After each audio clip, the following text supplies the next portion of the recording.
Many of us are stuck in that endless cycle of trying to figure out who we are. Well, today I'm gonna tell you who I am. I'm Kamani Hutchinson, and this is my journey.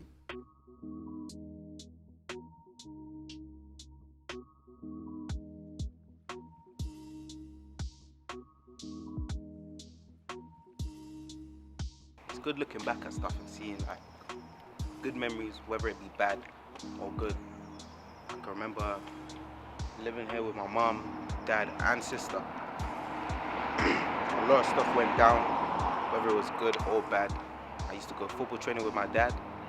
We used to go Kingsbury.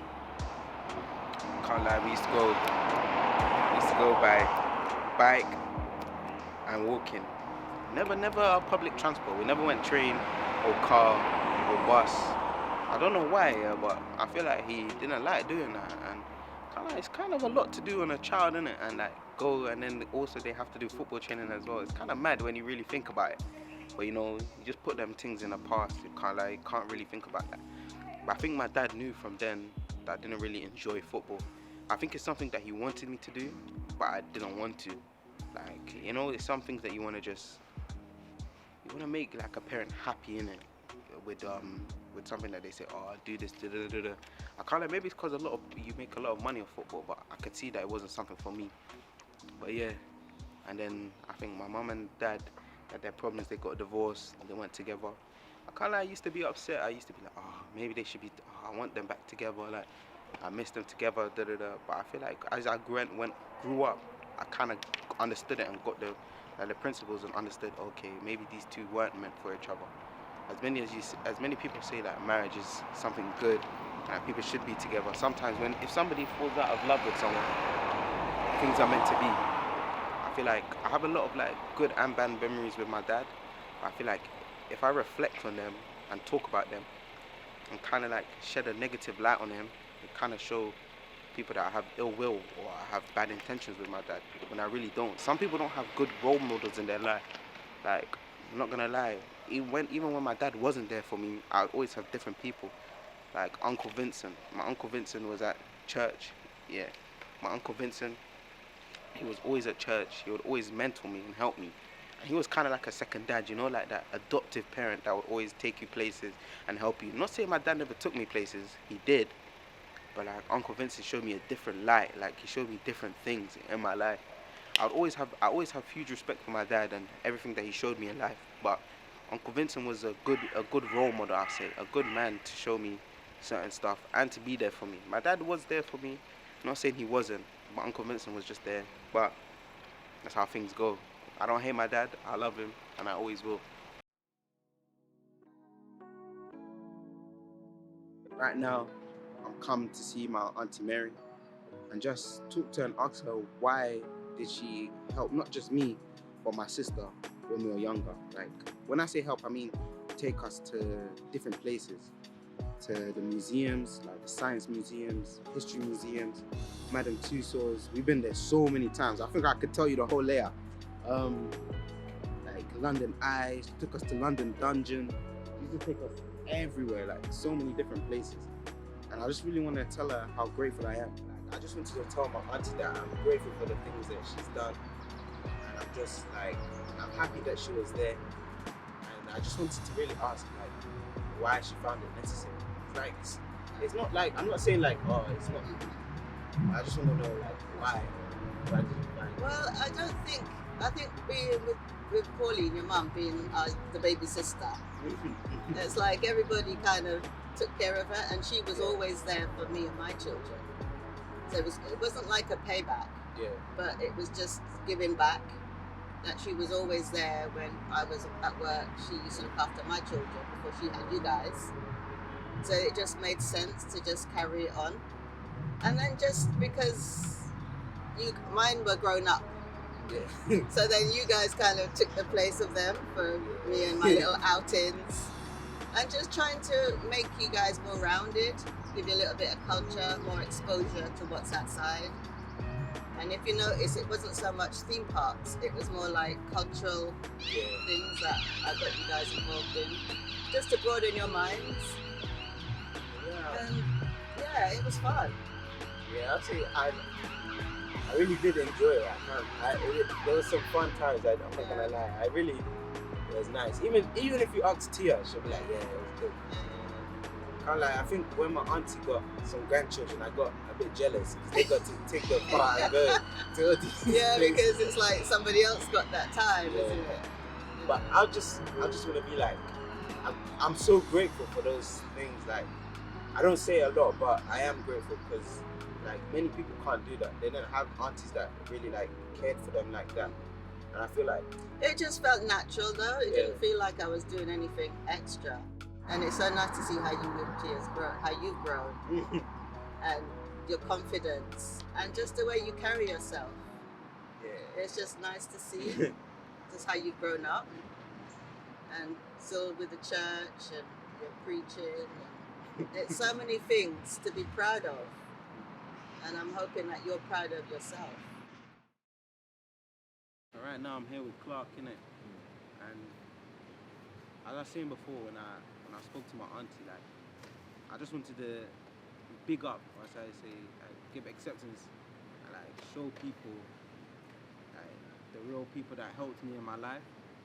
And, like, not saying no one else does, but I just wanted to give like their props, because I don't really like message them or tell them, oh, like, yeah, like I'm grateful for what you've done, but I just wanted to say it now, and like I'm grateful for what you've done in my life and how you've helped me, and I just wanted to like ask, like, why, innit? Nah, man, it's a good question, bro, man.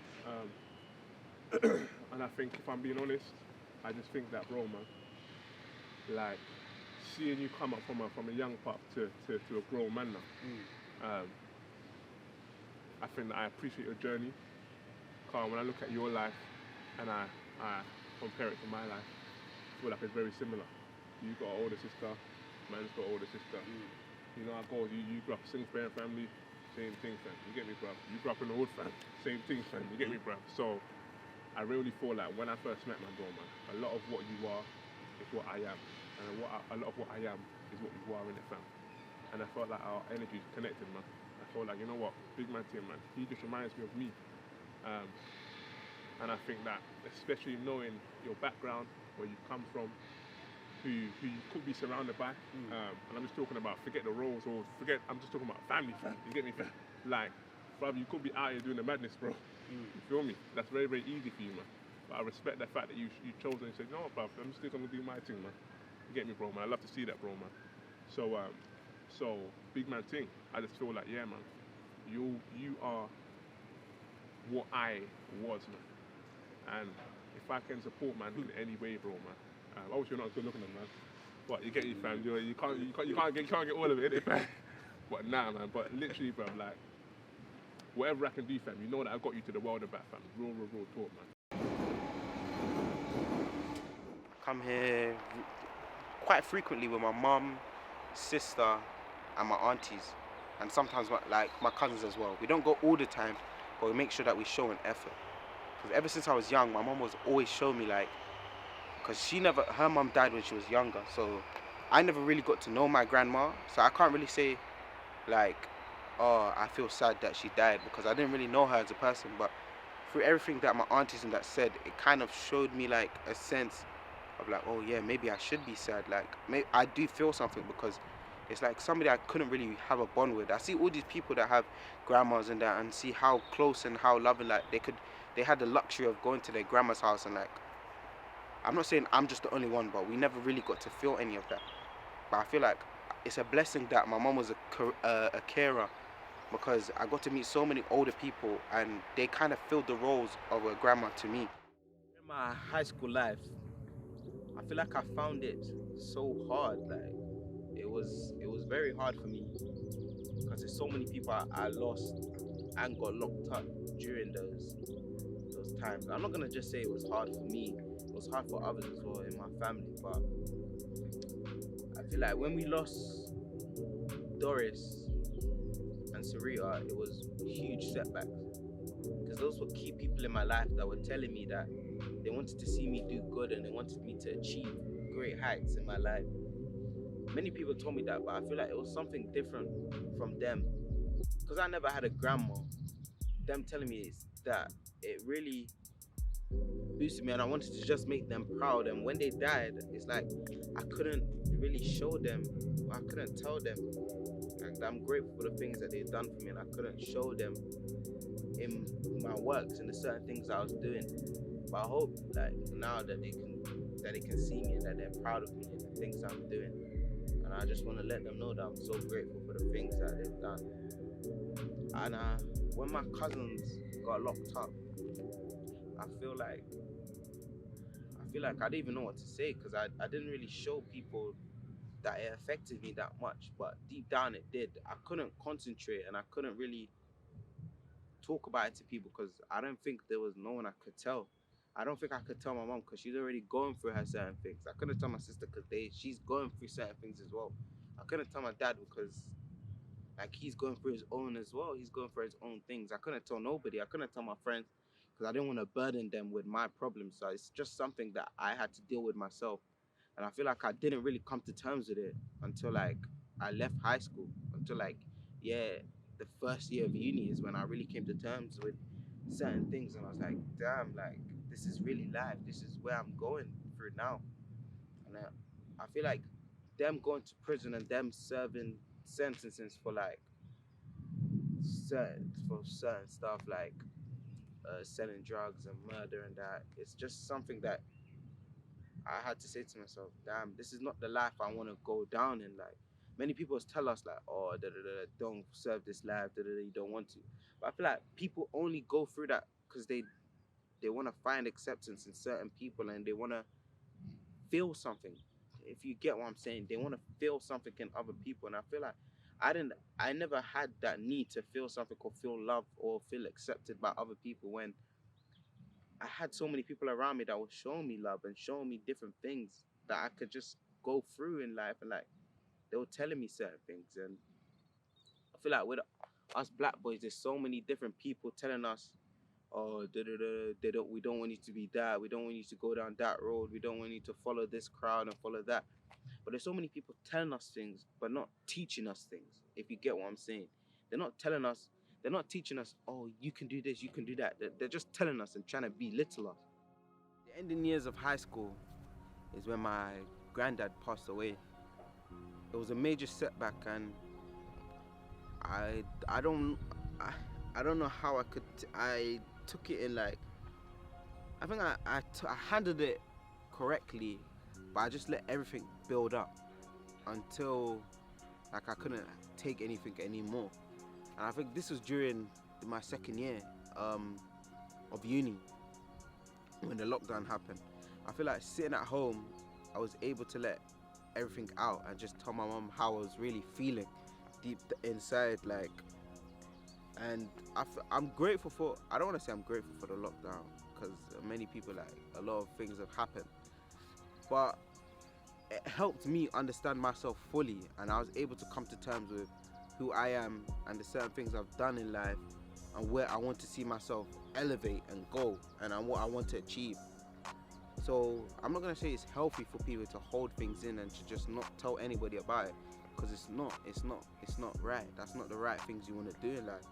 But I feel like the certain things that I went through in life and the certain ways how I've handled them and where I've come from, I think it's really helped me mature myself and put myself somewhere better where I really wanted myself to be years before, that I couldn't really achieve because I wasn't thinking before I acted, or I wasn't really using my brain majority of the times, I would say.